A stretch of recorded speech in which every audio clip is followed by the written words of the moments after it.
Sees Behind Trees, Chapter 2.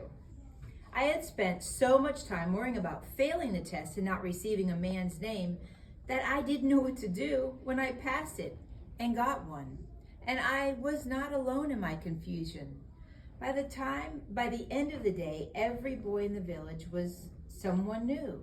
And yet we were also still the same as we had been. Remind me, I asked the man who used to be Frog. 3 chances, he said in a tone that made me sense his embarrassment. There would not have been enough chances for me, I reminded him. We would have still been in the meadow. Maybe I would have had better luck at night. No chance would have been me. How did you do that? He asked me. How did you know it was gray fire? When I said I saw a raccoon out there, I was guessing. Though, of course, I am sure there is a raccoon out there somewhere. My mother taught me how, the same as yours taught you with the bow. Well, how did she do that then? Teach you to see through a sash, to see not just what could be in the forest, but what actually was in the forest. I remembered Brings the Deer's advice. Practice, I said. Before we could continue, Frog's, 3 chances, older sister, Diver, came up to us. Sees Behind Trees, she said. You've got to help me. Diver had never spoken directly to me before, much less asked for assistance. How? Suddenly I felt more grown up. Here I was talking to a girl old enough to visit the women's house every month. My bow needle, Diver complained.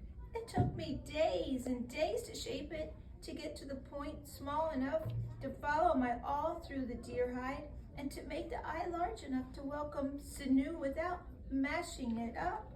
And now it's gone. Well, where did it go? I tried to sound like my father, or Brings the Deer, concerned and sure of myself. I lost it. I was sitting by the pond working on a shirt. It was hot and the bugs were biting me. So I jumped in. I took a swim, and when I got out, I couldn't find the needle, though I looked everywhere.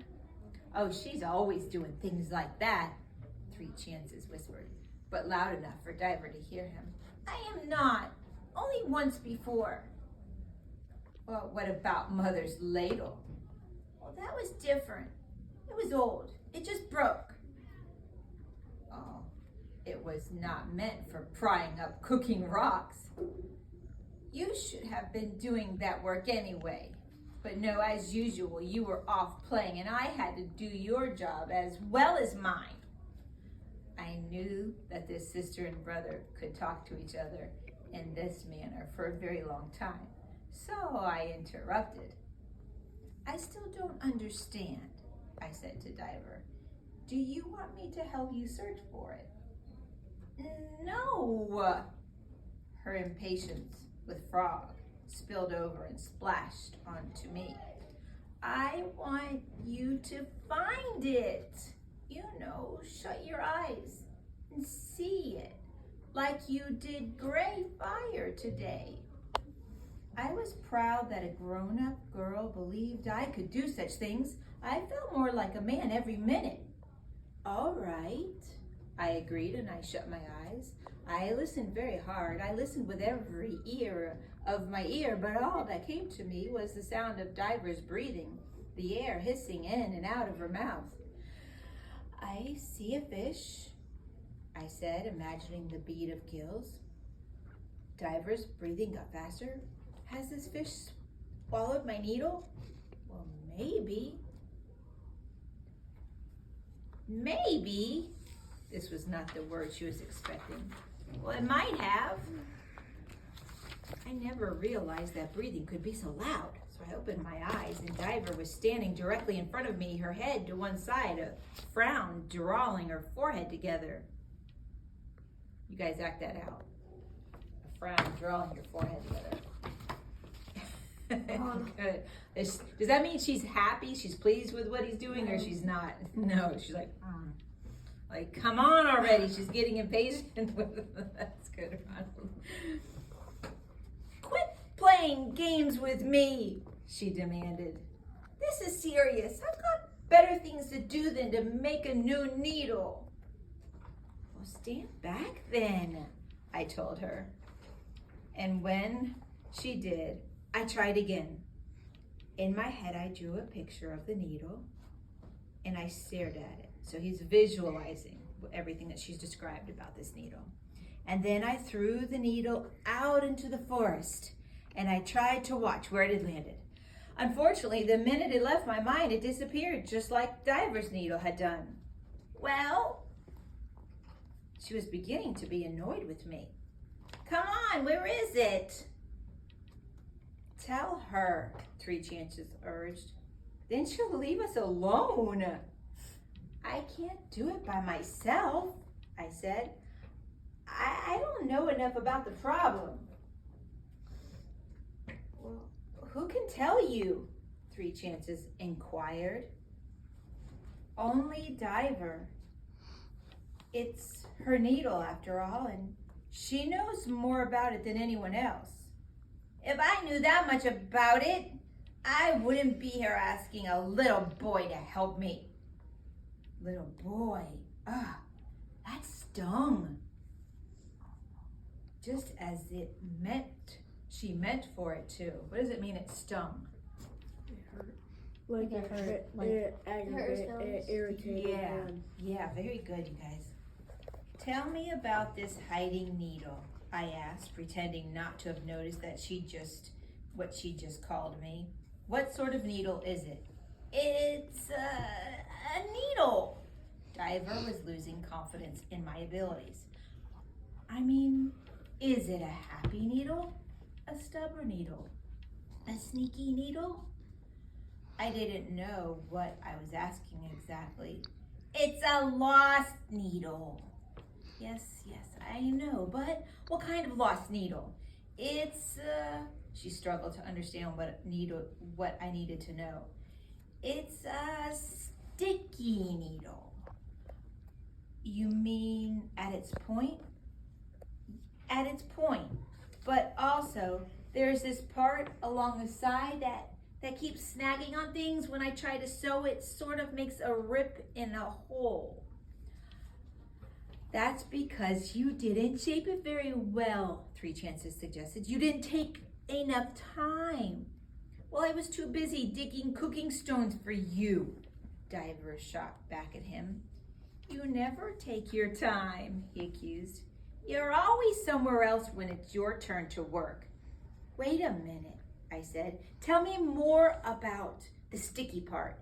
You know how a piece of bone sometimes is hard to polish, how it's rough and no matter how hard you try to smooth it, it won't agree with you, especially if you rush. Three Chances broke in. I stopped Diver before she could answer him. So it ever stuck on anything besides a deer hide? My finger, look. And she showed me a scab on the side of her thumb. I was getting to know this needle a little bit better. Oh, anything else? She thought about the question. Once, she said, when I was sewing very late in the afternoon and the sun had almost disappeared, that needle hid from me by grabbing onto my own dress. I didn't find it until the middle of the night when I turned it over and it poked me. This information gave me an idea. I shut my eyes again. I was taking a chance, but I had no other choice. Again, I pictured the needle. I pictured Diver using it by the side of the pond. I pictured her deciding to go swimming. When you went into the water, did you wear your dress? Oh, that's none of your business. She thought I wanted to know more than was proper for me to know. Well, maybe she was right.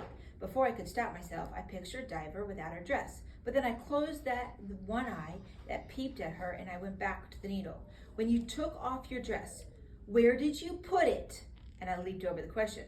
On top of the shirt I was sewing, she answered, before she realized that she had admitted she'd taken off her dress. The eye that I had shut flew open, and I caught a splash in the water, the bottom of Diver's bare feet. Did you fold your dress or did you just throw it down? Well, the bugs were terrible, so I dropped it. Again, I tried to picture what had happened. I saw the dress fall on the shirt. I saw it stay there until Diver emerged from the water. How long did you swim? No time at all. I heard someone coming, so I got right out and I snatched up my dress and I pulled it on over my head. It was hard to keep one eye in my mind wide open and the other one firmly closed, but I did. I saw Diver's hand reach quickly for her dress, press it down before she picked it up. Look at the place where your skirt ends, I told her. Feel it with your fingers. You must think I'm stupid to play your nosy boy game, she said, but still she slid her hand along the fringe at the bottom of her dress. I'm going to tell my mother that you asked all these questions about my clothes, Walnut. She will speak to your mother and... Ouch! I held my breath until she spoke again. How did you do that? And now she sounded pleased, even friendly. You can find things with your eyes closed. 3 Chances was impressed. Not by myself, I said. I can only see what is put in front of me like anyone else. But Diver didn't hear me. She was already running off, excited to have news to tell. And by the next day, everyone believed I could live up to my name. The truly bad thing was, I began to believe it too. Okay.